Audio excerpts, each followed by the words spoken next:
तो ये हमारा क्या है, रिवीजन क्लास का दूसरा वीडियो है। ये हमारा क्या है, रिवीजन क्लास का दूसरा क्लास है, जिसमें आज हम पढ़ेंगे क्या चीज़, जिसमें हम क्या पढ़ेंगे, पूरक मात्रक। हमारा हम क्या था पिछले क्लास में हम क्या है कि व्युत्पन्न मात्रक हम पढ़ चुके थे, ठीक है ना। किसी कारणवश हमारा जो क्लास बंद हो गया था, लेकिन अब हम पढ़ेंगे किसमें पढ़ेंगे, अब हम क्या पढ़ेंगे, हम पूरक मात्रक पढ़ेंगे। अब हम क्या पढ़ेंगे, पूरक मात्रक पढ़ेंगे, ठीक है ना। देखिए पूरक मात्रक क्या होती है। पूरक मात्रक एक ऐसी मात्रक होती है, ठीक है ना। पूरक मात्रक एक ऐसी मात्रक होती है जिसमें ना तो जिसे बनाने के लिए ना तो व्युत्पन्न मात्रक की आवश्यकता पड़ती है, ना ही मूल मात्रक की आवश्यकता पड़ती है। पूरक मात्रक एक ऐसी मात्रक होती है जिसे बनने के लिए ना तो व्युत्पन्न मात्रक की आवश्यकता पड़ती है, ना ही मूल मात्रक की आवश्यकता पड़ती है। उसे क्या कहते हैं, हम पूरक मात्रक कहेंगे, ठीक है ना। उसे क्या कहेंगे, हम पूरक मात्रक कहेंगे, ठीक है ना। यहाँ लिखेंगे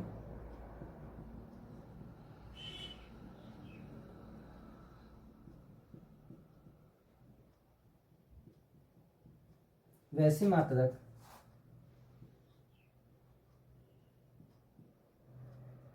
जिसके बनने में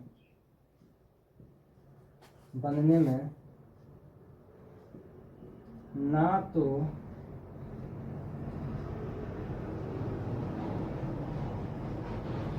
मूल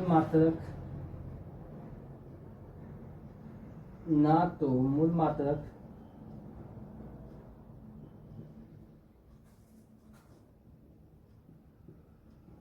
हिस्सा लेती है और ना ही व्युत्पन्न मात्रक हिस्सा लेती है।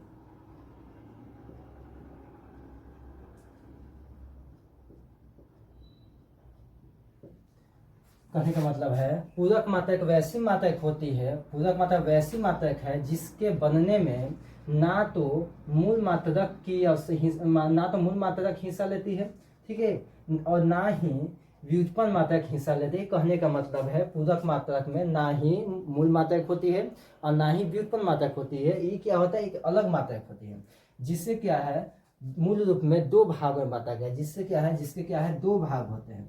इसके क्या है, दो भाग है, ठीक है। इसे क्या है, दो भाग है। एक क्या है, एक को कहते हैं समतल कोण और दूसरे को क्या कहेंगे,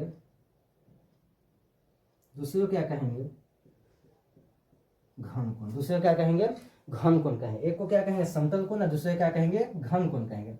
अब समतल कोण का क्या बात है, तो समतल कोण का बात है, कहने का मतलब है मान लेते हैं एक वृत्त लेते हैं। ये क्या हमारा एक वृत्त है, ठीक है। वृत्त में क्या कहते हैं, एक त्रिज्या खंड काटते हैं, ठीक है ना।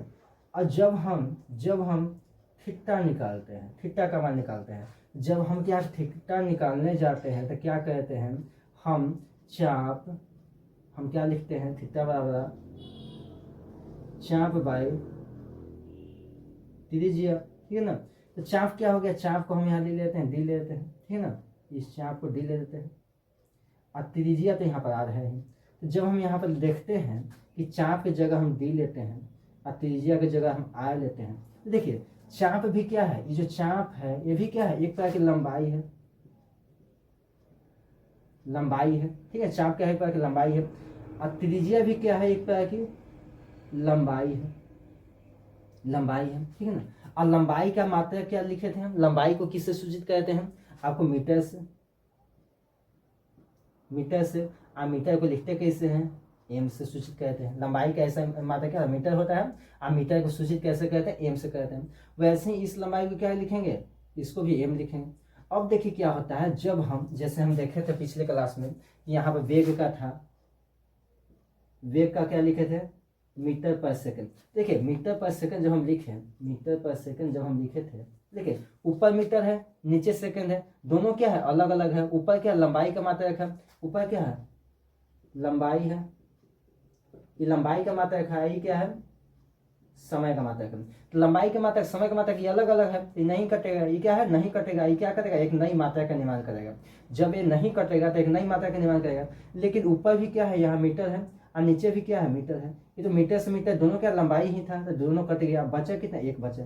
तो कहा जाता है कि समकोण, ठीक है, समतल कोण एक ऐसा मात्रक है जिससे अगर फार्मूला के आधार पर या फिर सूत्र के आधार पर ज्ञात करने जाए, जिससे फार्मूला या सूत्र के आधार पर ज्ञात करने जाए तो हमें कोई मात्रा के निर्माण नहीं होते, इसीलिए क्या मान लिया, इसका जो है मात्रा खुद से वैज्ञानिकों ने क्या माना, ठीक है, इसका मात्रा खुद से वैज्ञानिकों ने क्या मान लिया, रेडियन, ठीक है, इसका मात्रक के वैज्ञानिकों ने क्या मान लिया, रेडियन मान लिया। जब इसका कोई मात्रक ही निर्माण नहीं होगा तो इसको कुछ मात्रक का नाम देना था, ठीक है ना, इसको मात्रक मानना था, वैज्ञानिक का इसका मात्रक मानना पड़ेगा। अब क्या कारण था वो तो वही वैज्ञानिक लोग जाने। नहीं, क्या इसका जब मात्रक मानने के बाद ही आया तो क्या मान लिया गया, इसको क्या मान लिया गया, रेडियन मान लिया गया, ठीक है। उसी प्रकार हम किस पे आते हैं, उसी प्रकार हम आते हैं घन कोण पर, इसी प्रकार हम क्या आते हैं, घन कोण पर। जैसे हम यहाँ वृत्त लिए थे वैसे हम यहाँ पर क्या लेंगे, यहाँ पर हम क्या लेंगे, गोला लेंगे, यहाँ पर क्या लेंगे, हम गोला लेंगे। वृत्त क्या होता है, वृत्त एक चूड़ी के समान होता है, गोला क्या होता है, बड़ा गेंद के समान होता है। अब हम गोला लेते हैं तो जब इससे हम जैसे यहाँ पे एक भाग काटे थे तो ऐसा कुछ भाग कटा है, यहाँ पर ऐसा भाग कटा, लेकिन जब गोला से जब हम किसी प्रकार का भाग निकालेंगे तो वो क्या कटेगा, ये कुछ ऐसा कटेगा, शंकु के समान कटेगा, जिसमें ये क्या होगा, ये इसका जैसे ये वाला क्या चीज था, यहाँ पर ये चाप था जो लंबाई था, लेकिन जो है यहाँ पर ये क्या, ये जो क्षेत्र क्या हो जाएगा, ये जो पूरा क्षेत्र क्या हो जाएगा, ये आपका क्षेत्रफल हो जाएगा, ये क्या होगा, क्षेत्रफल हो जाएगा। यहाँ पर क्या हो जाएगा, ये आपका त्रिज्या हो जाएगा, ये क्या आपका त्रिज्या हो जाएगा। लेकिन ये क्या है, गोला है तो यहाँ पर क्या लेंगे, ये तो त्रिज्या है, तो त्रिज्या है, लेकिन यहाँ पर क्या होता है, इसमें क्या है, गोला में जब निकालते हैं तो यहाँ पर क्या एक लाइन थोड़ी ना, गोला में क्या एक क्षेत्रफल होता है, यहाँ पर त्रिज्या है लेकिन त्रिज्या थोड़ी ना, यहाँ पर क्षेत्रफल होता है। ये भी क्या है, इसको अगर देखिएगा ऐसे तो ये 3D फिगर रहता तो दिखता, लेकिन यहाँ पर क्या है, ये r² के रूप में क्या रहता है, यहाँ पर भी क्या रहता है, क्षेत्रफल रहता है। यहाँ तो आपका क्षेत्रफल दिख पा रहा है, लेकिन यहाँ पर आपका त्रिज्या के रूप में यहाँ क्षेत्रफल नहीं दिख पा रहा, लेकिन रियल में क्या है, यहाँ पे एक क्षेत्रफल है त्रिज्या के रूप में, जो क्या होगा, r² होगा। अब हम जब हम घन कोण का मान निकालने जाते हैं तो यहाँ पर क्या, अब इसको लिखते हैं, जैसे यहाँ पर देखें ये हो गया, तो जैसे यहाँ पर हम थीटा लिए थे वैसे यहाँ पर क्या लिखेंगे, हम ओमेगा लेंगे, इसको क्या कहते हैं, ओमेगा लेंगे। अब देखिए ओमेगा, इसको लिखते हैं ओमेगा,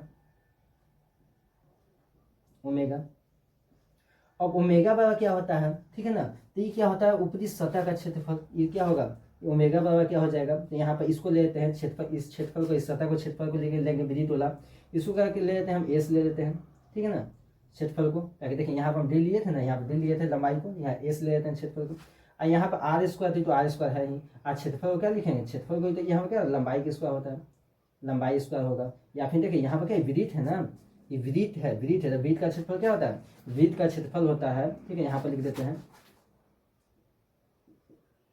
वृत्त का क्षेत्रफल क्या होता है, पाई r²। ये क्या है, पाई तो क्या है, कांस्टेंट है, ये तो क्या एक मान है, ठीक है, ये क्या मान है, जिसको नहीं लेते हैं किस r² को, जिसको लेंगे किसको, हम r² को लेंगे। देखिए यहाँ पर क्या लेंगे, ये पाई को नहीं लेकर सिर्फ क्या हम r² को लेंगे, तो यहाँ क्या हो जाएगा, क्षेत्रफल की जगह r² हो जाएगा। अब नीचे देखिए, नीचे भी क्या है, r² है, नीचे भी क्या r² है। अब देखते हैं क्या कि जब यहाँ पर इसका ओमेगा बराबर क्या होता है, ओमेगा बराबर क्या होता है, ओमेगा बराबर होता है ये वृत्त का क्षेत्रफल, जो ऊपरी भाग का क्षेत्रफल, ठीक है ना, ऊपरी भाग का क्षेत्रफल r² है, ये क्या होगा, रेडियस वाला, ये जो निचली भाग का क्षेत्रफल है, ये आपका यहाँ का जो क्षेत्रफल है, ये आपका दिख नहीं रहा, इसको लिखेंगे, ठीक है ना। अब देखिए दोनों क्षेत्रफल क्या होता है, कट जाता है, कटने के बाद क्या ये हो जाएगा। तो जैसे ऊपर में यहाँ पर कोई मात्रक नहीं निकला था, वैसे क्या यहाँ पर भी कोई मात्रक नहीं निकल उत्पत्ति होती है। जैसे ऊपर में समतल कोण के लिए कोई मात्रक की उत्पत्ति नहीं होती, वैसे क्या घन कोण के लिए भी क्या कोई मात्रक की उत्पत्ति नहीं होती। तो इसके लिए जैसे इसके लिए रेडियन माने थे, रेडियन माने, वैसे इसके लिए क्या मानते हैं, अष्टे रेडियन मानते हैं, वैसे इसके लिए क्या मानते हैं, अष्टे रेडियन मानते हैं। तो ये क्या होता है, ये पूरक मात्रक दो प्रकार के हैं, क्या समतल कोण है, क्या है घन कोण है, दो नाम क्या दिए समझ लिए।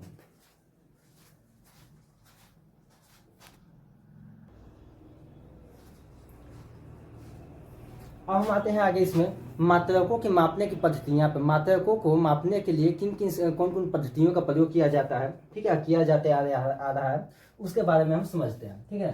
तो मापने की बहुत सारी पद्धतियां हैं, मापन की पद्धतियां,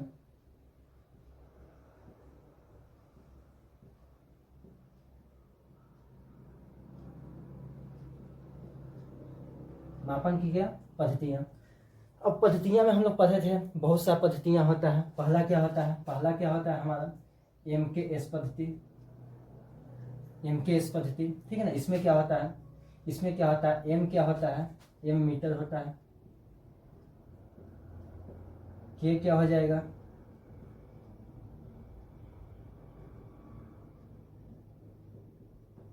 किलोग्राम हो जाएगा, IS क्या हो जाएगा, सेकंड होगा। अब इसमें एक बार और लिख देते हैं, यहाँ पर मीटर क्या होता है, मीटर क्या होता है, तो दूरी का मापने वाला होता है। किलो क्या होता है, द्रव्यमान को मापने वाला होता है। और सेकंड क्या होता है, समय को मापने वाला होता है। इसलिए सेकंड क्या होता है, समय को मापने वाला होता है। तो MKS पद्धति में बताया गया था कि MKS पद्धति की एक ऐसी मापन की एक ऐसी पैमाना है जिसमें दूरी को मीटर में, द्रव्यमान को किलो में, किलोग्राम में और समय को सेकंड में मापा गया था। जिसमें दूरी को मीटर में, द्रव्यमान को किलोग्राम में और सेकंड को समय को सेकंड में मापा गया था। ये क्या था आपका MKS पद्धति, जिसको पीछे पढ़ चुके हैं। अगला क्या है हमारा FPS पद्धति। FPS में था कि F जो था, F बतलाया था क्या चीज, फुट को, फुट या फिर फीट कह सकते हैं, फुट या फीट, फीट लिख दें, फुट ही सही रहता है, फिजिक्स भाषा में फुट कहा जाता है इसको, फुट। अब P क्या होता है, पाउंड, पाउंड हो गया। और S तो क्या है, सेकंड है ही, इसका है सेकंड, ठीक है ना। तो ये क्या चीज था, ये FPS पद्धति मापन की एक ऐसी पैमाना था, FPS पद्धति मापक की एक ऐसी पैमाना था जिसमें दूरी को फुट में, द्रव्यमान को पाउंड में, ठीक है ना, समय को सेकंड में मापा गया। FPS पद्धति मापने की एक ऐसी पैमाना था जिसमें दूरी को फुट में, द्रव्यमान को पाउंड में और समय को सेकंड में मापा गया, ठीक है ना। अगले आते हैं अगले पद्धति पे। तीसरा क्या है हमारा CGS पद्धति है। इसको ऐसे हमको ऊपर लिखना चाहिए था, लेकिन CGS पद्धति को ऊपर लिखना चाहिए था, मैं मिस्टेक हो गया, नीचे लिख दिया, ठीक है ना। लेकिन समझ लीजिए CGS पद्धति क्या है। CGS पद्धति एक ऐसी पद्धति है जिसमें पहला क्या होता है, सेंटीमीटर, ये हो गया। फिर देखिए G से क्या हो गया, ग्राम हो गया। और S से क्या हो गया, सेकंड, ये क्या होगा, सेकंड। कहने का मतलब है कि आपका CGS पद्धति में क्या होता है, CGS पद्धति में क्या होता है कि लंबाई को सेकंड में मापते हैं, लंबाई को सेकंड में मापेंगे, सेंटीमीटर मापेंगे, सेंटीमीटर में। अब द्रव्यमान को देखिए, कहने का मतलब CGS पद्धति है ना, ये क्या है, MKS पद्धति का शॉर्ट फॉर्म है, छोटा रूप है। MKS पद्धति का छोटा रूप है क्या है, CGS पद्धति, ठीक है ना। जिसमें देखिए, इसमें लंबाई को इसमें मीटर में मापे थे, इसमें सेंटीमीटर में मापते हैं। हम जानते हैं ना कि 1 मीटर में 100 सेंटीमीटर होता है, 1 मीटर में 100 सेंटीमीटर होता है। वैसे क्या है, ये क्या है आपका CGS पद्धति, जो मापन की एक छोटी पैमाना है, जो छोटे छोटे चीज़ों को मापने के लिए प्रयोग किया जाता था।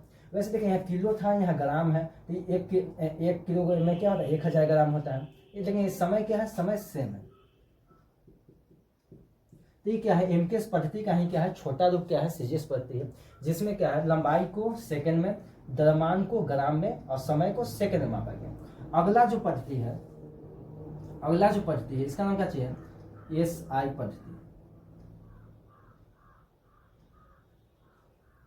ठीक है। ये क्या है, SI पद्धति है। इसे क्या कहा जाता है, इसे जो है, ये जो पद्धति है, ये जो है आज पूरे दुनिया में अपनाया जाता है। ये जो SI पद्धति है आज जो है पूरे दुनिया में अपनाया जाता है, ठीक है। क्योंकि इसको जो माना जाता है, यूनिवर्सल मात्रक माना जाता है। यूनिवर्सल मात्रक कहने का मतलब है सार्वभौमिक मात्रक, यूनिवर्सल मात्रक कहने का मतलब है सार्वभौमिक मात्रक, ठीक है ना।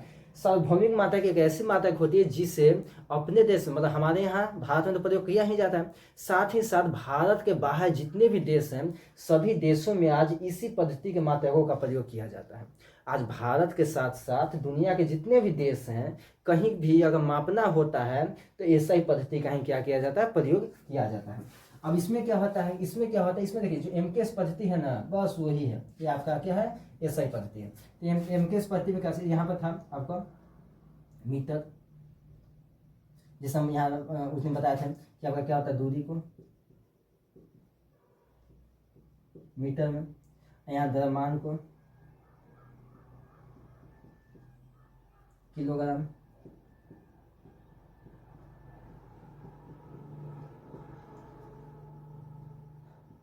और समय को क्या होता है,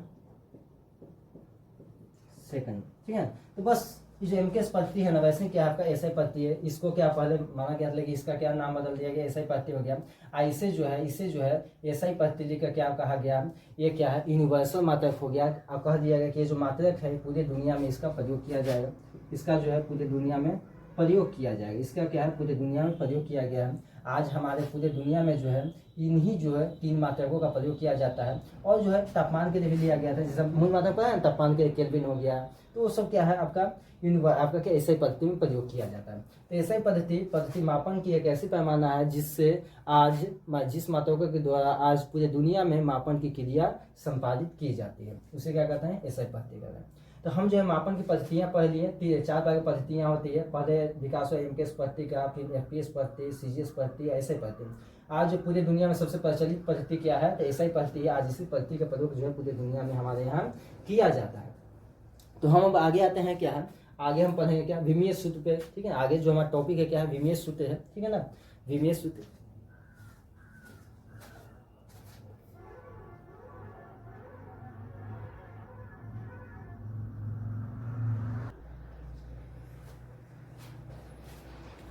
आगे हमारा जो टॉपिक है, अंतिम टॉपिक क्या है हमारा, विमीय सूत्र पढ़ना है। ठीक है, विमीय सूत्र कैसे लिखा जाता है। ठीक है, तो हम पीछे क्लास पढ़ लिए, हम लोग जो रिवीजन का क्लास कर रहे हैं।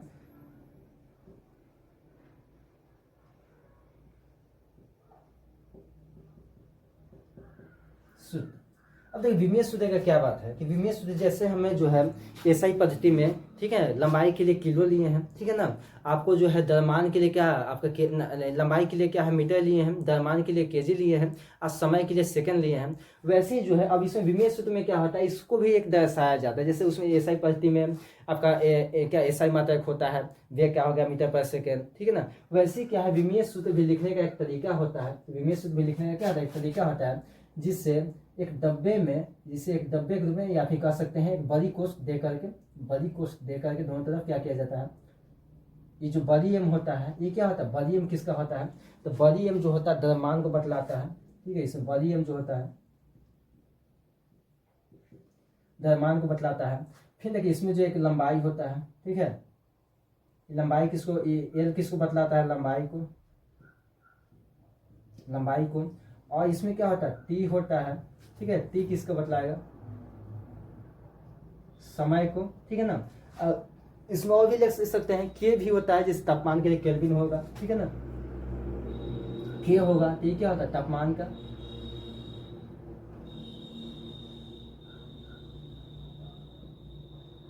का।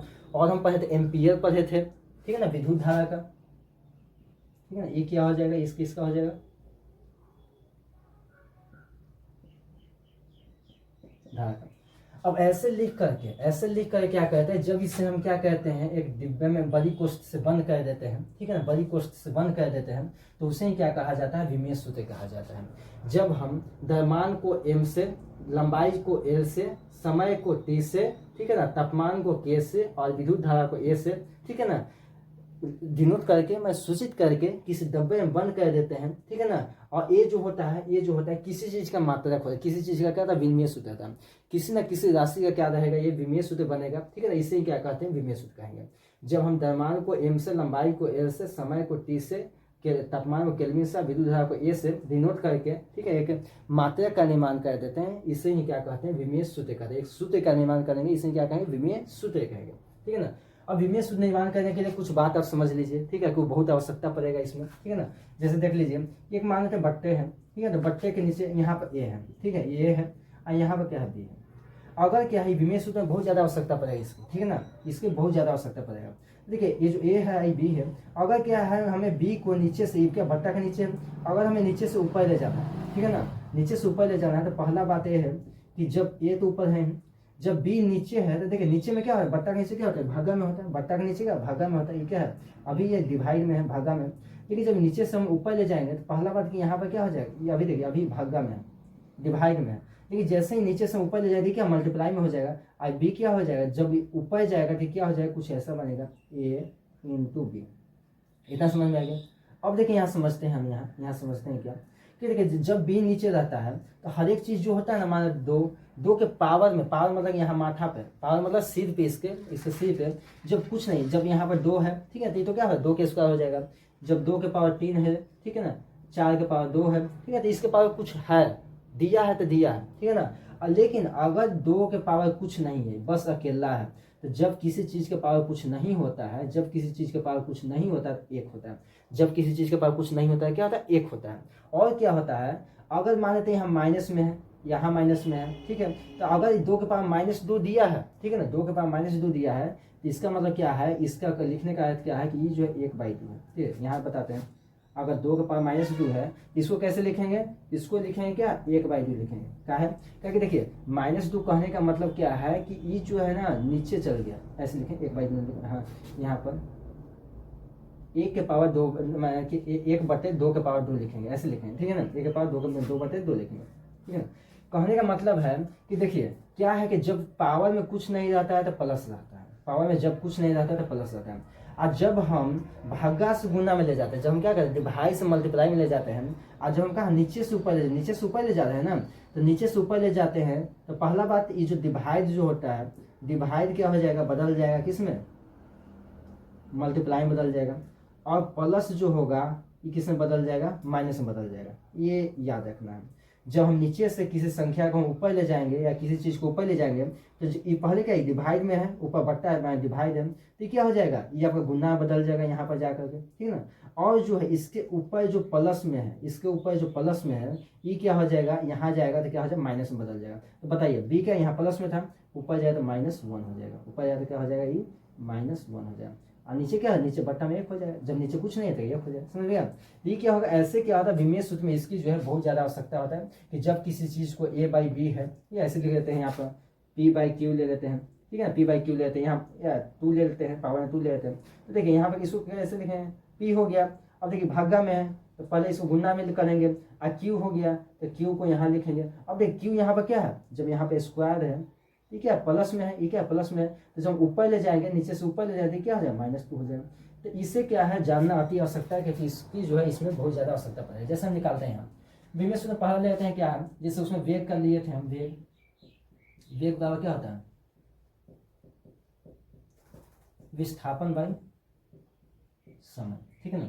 इसको हम क्या लिखे थे, विस्थापन क्या लिखे थे, एक लंबाई है, यहाँ पर लिखे थे विस्थापन क्या है, लंबाई है, आई समय क्या है, ये आपका सेकंड। हाँ ये क्या है, अच्छा तो समय है, ये है, ठीक है, समय है, समय है। अब देखिए ये लंबाई को किससे लिखेंगे, लंबाई को लिखेंगे मीटर में, ठीक है ना, और सेकंड को लिखेंगे सेकंड। ये क्या होगा, मीटर पर सेकंड, ये क्या होगा, मीटर पर सेकंड। अब देखिए जब हम इसका विमेय, ये क्या होगा, ये आपका एसआई मात्रक हो गया, एसआई मात्रक हो गया। लेकिन जब हम इसका विमेय सूत्र लिखेंगे, विमेय सूत्र लिखेंगे तो क्या हो जाएगा, विमेय सूत्र लिखने से क्या हो जाता है, पहले हम ऐसे डब्बा लेते हैं, ठीक है, डब्बा लेंगे, फिर देखते हैं, ये देखिए यहाँ पर क्या है, मीटर है, मीटर मतलब ये क्या है, लंबाई है, लंबाई, यहाँ लंबाई है। अब देखिए लंबाई का है, बट्टा के ऊपर है, ठीक है, तो बट्टा के ऊपर है। अब पहले इसको क्या करें, हम बदल लेते हैं, ये देखिए आपका एक सेकंड नीचे है, तो पहले हम इसको बदल लेंगे, मीटर के ऊपर है ये, सेकंड को क्या करें, नीचे से ऊपर ले जाएंगे, तो ये गुना में हो जाएगा, रेस हो जाएगा। अब देखिए सेकंड के पावर यहाँ +1 है, 1 है ना, तो जब ऊपर जाए तो -1 हो जाएगा, ऐसा हो गया। अब देखिए इससे को हम लेंगे, अब देखिए लंबाई मीटर क्या है, लंबाई क्या है, यहाँ पर l लेंगे, ठीक है, l लेंगे, ठीक है। उसके बाद क्या हो जाएगा, अब देखिए यहाँ पर गुना नहीं देना है, यहाँ पर ऐसे छोड़ देना, l लेना है। अब देखिए समय क्या है, सेकंड का है, तो समय के लिए क्या था, समय के लिए यहाँ पर क्या था, t था, यहाँ क्या लेंगे, t लेंगे, ठीक है, समय के लिए क्या है, t लेंगे। लेकिन देखिए यहाँ पर समय के पास -1 है, तो यहाँ का लिखेंगे -1 लगा देंगे, यहाँ पर लगाएंगे -1 लगा देंगे, ठीक है ना। ये क्या हो गया, आपका विमेय सूत्र हो गया। अब यहाँ पर चाहते हैं कि अब इस समय क्या हो गया, अब यहाँ पर तो खाली यहाँ पर हम बना, ई बना और ये बना प्रयोग हुआ, तो इसका क्या होगा, तो इसका क्या करना है, इसका आप चाहें तो लगा सकते हैं और नहीं चाहे तो उपयोग नहीं कर सकते हैं। अगर इसमें अभी तो क्या, इसमें तो मूल रूप से क्या इतना ही भाग है, एक लंबाई है, एक समय है, लेकिन चाहते हैं कि और रेहू सबको जोड़ दे, तो इसको जोड़ने के लिए क्या करना पड़ेगा, देखिए जब हम किसी चीज़ के पावर, जब हमारे 2 के पावर 0 करेंगे 1 हो जाएगा, 3 के पावर 0 करेंगे 1 हो जाएगा, 4 के पावर 0 करेंगे 1 हो जाएगा। किसी चीज़ के पावर जब हम 0 करेंगे, ठीक है, या फिर 1 के पावर 0 करेंगे 1 हो जाएगा, b के पावर 0 करेंगे क्या हो जाएगा 1 हो जाएगा। वैसे ही जब हम किसी चीज़ के पावर 0 कहते हैं तो क्या होता है 1 हो जाता है। देखिए यहाँ कुछ नहीं है तो 1 है, यहाँ कुछ नहीं है तो 1 है, मान लेते हैं यहाँ कुछ नहीं है, यहाँ m की जगह 1 है, ठीक है ना। अगर यहाँ k की जगह क्या हो जाएगा 1 है, यहाँ a की जगह क्या हो जाएगा 1 है। लेकिन इसको हम ऐसे भी तो लिख सकते हैं, 1 है तो यहाँ पर पहले डब्बा देंगे m के पावर 0, अब देखिए l हो जाएगा, देखिए इसका मान क्या हो जाएगा 1 हो जाएगा। अब l तो है ही, ठीक है, t ये तो हमारा है ही, ठीक है ना। और क्या है यहाँ k है तो k भी लिखना है, अगर चाहते हैं तो लिखना है, लेकिन जान नहीं लिखा जाता है, k और a को नहीं लिखा जाता है, लेकिन चाहते हैं कि लिख ले तो क्या करना पड़ेगा, आप k लिखिए ऐसे बार 0 लगा दीजिए। ये भी चाहते हैं लिखने के लिए a लिखिए और 0 लगा दीजिए, लेकिन ज़्यादा इतना नहीं लिखा जाता है। इसको m को लिख दीजिए, जो m है इसका प्रयोग किया जाता है, देखिएगा। लेकिन इसका जो है ना, ये दोनों का जो है, इस दोनों का प्रयोग नहीं किया जाता है। इसको देखिएगा तो विमेय सूत्र के रूप में आपको ऐसे लिखेगा m के पावर 0 l t माइनस 1, यही आपका क्या होगा, आपका वेग का विमेय सूत्र है। ये क्या होगा, आपका वेग का विमेय सूत्र है, ठीक है ना। तो हम जो अब आगे आते हैं एक आध और देख लेते हैं। अब देखिए बल का देख लेते हैं, या हम संवेग देखे थे, संवेग को ही पिछले, तो देखिए संवेग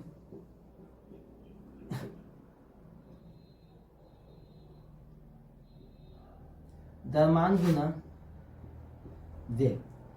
अब देखिए एक का याद कीजिए दूसरा अपने आप याद हो जाएगा, एक का याद कीजिए दूसरा क्या हो जाएगा अपने आप याद हो जाएगा। तो देखिए द्रव्यमान क्या हो जाएगा kg, ठीक है ना, गुना वेग का क्या हो जाएगा, वेग का क्या लिखे थे हम मीटर पर सेकंड।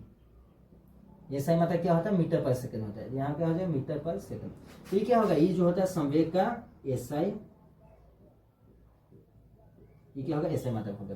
लेकिन जब हम इसका विमेय सूत्र लिखेंगे, इसका क्या लिखेंगे विमेय सूत्र लिखेगा, अब यहाँ पर ये दिखेगा नहीं, ठीक है ना। एक काम करते हैं हम इसको यहाँ पर इसको मिटाते हैं, ठीक है ना, इसको मिटाते हैं, ठीक है। अब यहाँ पर हम क्या करते हैं, इसको मिटा दें, इसको हम यहाँ मिटाते हैं। अब देखिए इसको क्या कहते हैं, हम यहाँ लिखते हैं विमेय सूत्र, इसका हम विमेय सूत्र को हम यहाँ लिखते हैं, ठीक है ना। तो विमेय सूत्र में क्या लिखेंगे, ठीक है। देखिए यहाँ kg किसका है, अब द्रव्यमान को किससे सूचित कहते हैं, विमेय सूत्र में द्रव्यमान को किससे कहते हैं, द्रव्यमान को m से कहते हैं। देखिए kg की जगह क्या लिखेंगे हम। अब देखिए हम देखिए यहाँ पे एक और बात है, यहाँ पे क्या हम कहते हैं, इसको ऊपर लेके आ जाते हैं। देखिए एक kg हो गया, गुना हो गया, मीटर हो गया। देखिए आई सेकंड क्या है, सेकंड तो नीचे है ना, नीचे है, आई प्लस में 1 है, तो इस सेकंड को जो हम ऊपर लिया तो क्या हो जाएगा मीटर सेकंड के पावर -1 हो जाएगी, क्या हो जाएगा मीटर सेकंड के पावर -1 हो जाएगा, ठीक है। क्या होगा मीटर सेकंड के पावर -1 हो जाएगा। देखिए kg किसका हो गया, द्रव्यमान का, तो पहले एक डब्बा देंगे। अब देखिए kg द्रव्यमान का, द्रव्यमान के लिए m हो गया, यहाँ पर 0 नहीं देंगे कि यहाँ पर द्रव्यमान है, यहाँ द्रव्यमान है इसलिए यहाँ पर 0 हम नहीं देंगे। यहाँ पर क्या होगा पावर में 1 रहता है, जब कुछ नहीं आता तो 1 होगा। फिर देखिए मीटर क्या है, लंबाई का है, तो लंबाई के लिए l देंगे। अब देखिए सेकंड समय का है, फिर देखिए यहाँ पर t के पावर -1 हो गया, यहाँ देखिए 3 है ना, समय के लिए क्या t हो जाएगा -1। ये क्या होगा हमारा विमेय सूत्र हो गया। इस तरह से क्या किया जाता है कि विमेय सूत्र का क्या किया जाता है, निर्माण किया जाता है। तो हम 2 प्रकार के विमेय सूत्र पढ़ें, 2 को विमेय सूत्र निकाल कर देखें। अब क्या है, हम अगले क्लास में जो है, अगले क्लास में तो हमारा डिवीजन क्लास था, अगले क्लास में वेग हो गया और संवेग हो गया, 2 का तो हम विमेय सूत्र देख लिए। अगले क्लास में बहुत ऐसा मात्रक है, ऐसा ही मात्रक है जिसका हम विमेय सूत्र निकाल करके हम क्या करेंगे देखेंगे, ठीक है ना। अभी क्या करिए सबको नोट कर लीजिए।